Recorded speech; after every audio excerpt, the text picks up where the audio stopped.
Hi everyone, for today's tutorial I will be mixing grays and blacks with three primary colors. Now this video is actually a sequel to an earlier video that I created last year, which is also on mixing grays and blacks, but for that video I use convenient colors. I mix phthalo green with a cool red to get black, and I also mix ultramarine with burnt sienna to get black. So for today's tutorial, instead of using convenient colors, I will be using three primary colors: yellow, red, and blue. Mixing blacks requires a lot of trial and error because there are so many different yellows, red, and blues to choose from. And depending on which color you start out with, your black is going to appear a bit different. Now my favorite colors for mixing black is actually phthalo blue and a warm red and yellow. So let's get started. I'm going to put a lot of yellow into this mixing well first so that I don't have to go back and add yellow later on. And let me add a bit more water in case I run out of paint. This is probably Hansa yellow. I cannot remember the exact color, but this should be Hansa yellow. So let me add a warm red to it and a cool blue. So it turns green. And when it turns green, I need to add more red to neutralize the green, and hopefully it turns black. And then now it's more red, so let me add some blue to it. I like phthalo blue because it's very intense. It's very easy to get a very strong color with phthalo blue. Okay, so now let me put down a swatch and see what color I have. This looks like a very dark color, but there is a blue undertone to it, so let me add a bit more red to it and see whether or not I can get black. Oh, this is quite interesting.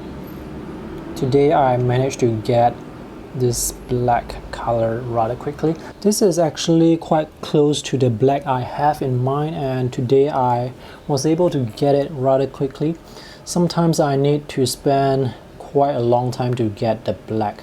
Now let me add some water to dilute that mixture and see how it looks like when it's not so intense, and put down a very light wash and see what the color is. This actually looks like a neutral black to me, and this black here has, I think, some purple in it. So let me try and mix that again and see if I can get that color again.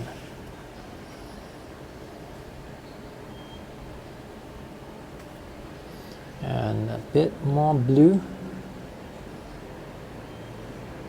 Now this is too blue. So a lot of time it just involves me adding red and blue together, a cool blue and a warm red together. And sometimes the colors can be very dark because phthalo blue is very dark.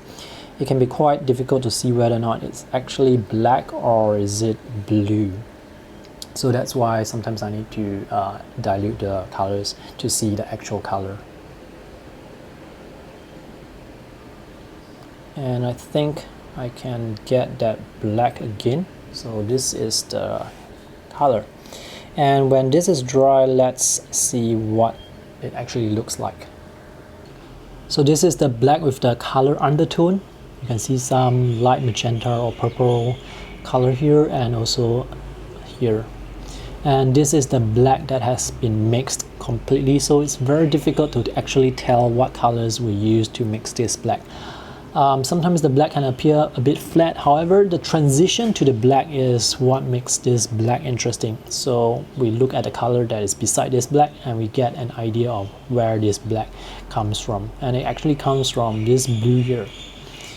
And we have red, blue, then transitions to black, and then blue, and then back to black. Let's try and create other blacks and compare it with this mixture here. This is a pan of Kuretake Gansai Tambi. This is black, so it doesn't require any mixing. I just add water to it, and let's create a swatch and put it beside the mixed black. So this black is quite dark, almost like an ivory black. And when I put this black against my black, I can start to see that my black appears to be a bit cooler. And now let me create black from ultramarine and burnt sienna. So I have ultramarine and burnt sienna.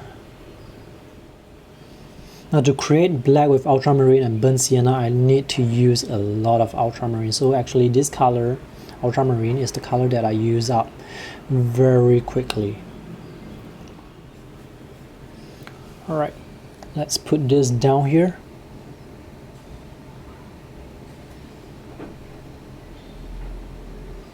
And this is ultramarine with burnt sienna. And lastly, I want to use phthalo green and a cool red to create black.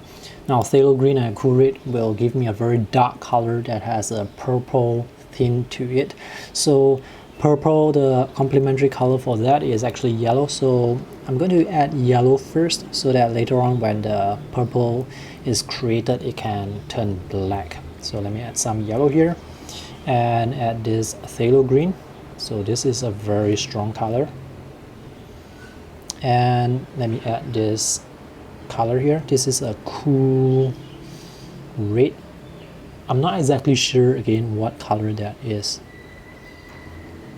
So let me mix it completely and put it on the paper. So this is phthalo green and the cool red with some yellow.